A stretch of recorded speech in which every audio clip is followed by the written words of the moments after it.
محترم سامعین کرام، مسلم شریف میں حضرت جابر رضی اللہ تعالیٰ عنہ سے روایت ہے کہ ایک دن نبی کریم صلی اللہ علیہ وآلہ وسلم کی خدمت میں ایک دیہاتی آیا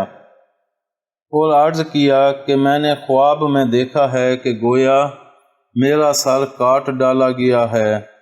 جابر رضی اللہ تعالیٰ عنہ کہتے ہیں کہ نبی کریم صلی اللہ علیہ وآلہ وسلم نے یہ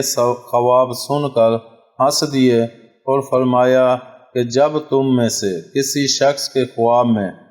اس کے ساتھ شیطان تماشا کرے تو وہ اس خواب کو لوگوں کے سامنے بیان نہ کرے۔ تشریح میں علماء لکھتے ہیں گویا حضرت صلی اللہ علیہ وآلہ وسلم نے دیہاتی سے فرمایا کہ تمہارا یہ خواب اضغاث احلام میں سے ہے اور اس قسم سے ہے جس میں انسان کے ساتھ شیطان تماشا کرتا ہے تاکہ اس کو پریشان و رنجگور کرے، اور ایسے خواب کو چھپانا چاہیے نہ کہ لوگوں کے سامنے بیان کیا جائے۔ یحییٰ رحمۃ اللہ علیہ کہتے ہیں کہ حضرت صلی اللہ علیہ وآلہ وسلم کو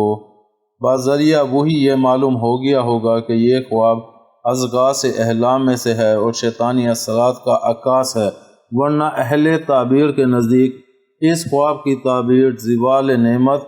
قوم برادری سے مفارقت اور اس جیسی دوسری چیزوں کی شکل میں ظاہر ہوتی ہے۔